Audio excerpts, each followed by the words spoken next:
From Washington, this is VOA News.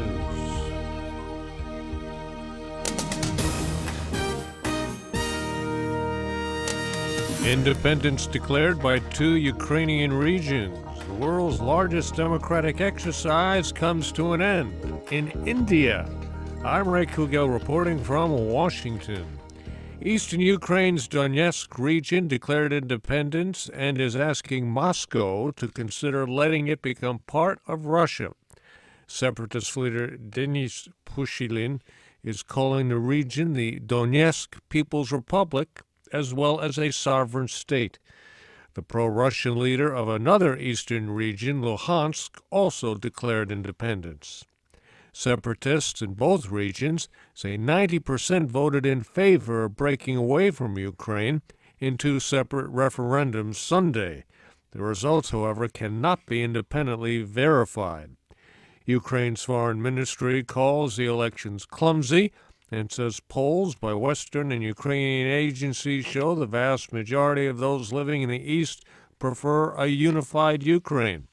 The United States and European Union say they do not recognize the results of Sunday's voting. The latest Islamist militant group, Boko Haram, has released a video it claims shows dozens of missing schoolgirls abducted last month in northern Nigeria. The 17-minute video shows about 100 of the girls dressed in black and gray full-length hijabs sitting in an undisclosed rural area, reciting Muslim scriptures and holding their hands in prayer. In the video, Boko Haram leader Abu Bakr Shekau claims the girls have been liberated by becoming Muslims. He says the girls will not be released until the group's imprisoned fighters are freed, now held in jail in Nigeria.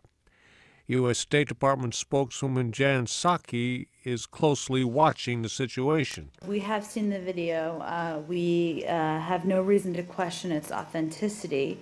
Our intelligence experts are combing through every detail of the video for clues that might help in ongoing efforts to secure the release of the girls. The United States and several other countries have sent intelligence and military experts to Nigeria to help look for the kidnapped girls. A report from the UN Secretary General suggests that Lord's Resistance Army's fugitive leader Joseph Kony may be hiding in a disputed enclave controlled by Sudan that borders the Central African Republic and South Sudan. VOA's Margaret Bashir has details. Secretary General Ban Ki-moon says in his report that the government of Sudan indicates that there are no LRA elements in the disputed Kafa-Kinga enclave. The Ugandan rebel leader and several of his senior commanders are wanted by the International Criminal Court for war crimes and have been the subject of an intensive international manhunt. Mr. Ban's envoy in Central Africa, Abu Musa, told reporters that Kony is constantly on the move. Kony may be in Kafa-Kinga today. Tomorrow he will be in other parts, Central Africa or elsewhere. So we have troops who are tracking him on a daily basis. Musa says the UN is working closely with the African Union-led regional task force on the LRA. Margaret Bashir, VOA News, the United Nations. A suspected U.S. drone strike in Yemen killed 6 al-Qaeda militants. Officials in Yemen say the airstrike Monday targeted a car carrying the militants east of the capital, Sana'a.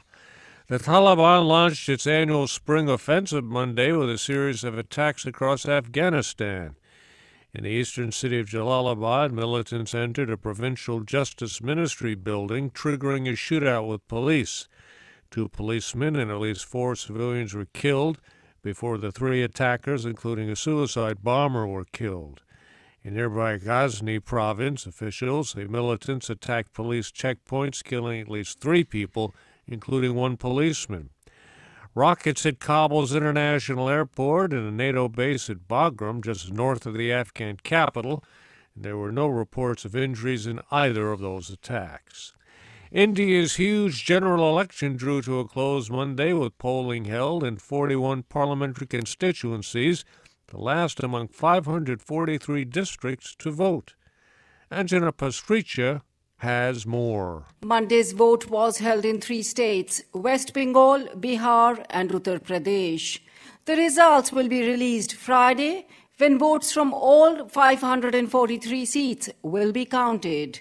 Political analysts say the Congress party could be headed for one of its worst performances due to deep anger with high inflation and corruption scams that marred its second term in office. Although election forecasts in India can be unreliable, the BJP is expected to emerge with the highest tally. Anjana Pasricha for VOA News, New Delhi. A second patient in the U.S. is diagnosed with Middle East Respiratory Syndrome, or MERS, a virus first identified in Saudi Arabia, new to humans. The unidentified patient is in isolation in a hospital in the Orlando, Florida area and in good condition. I'm Ray Kouguell, VOA News.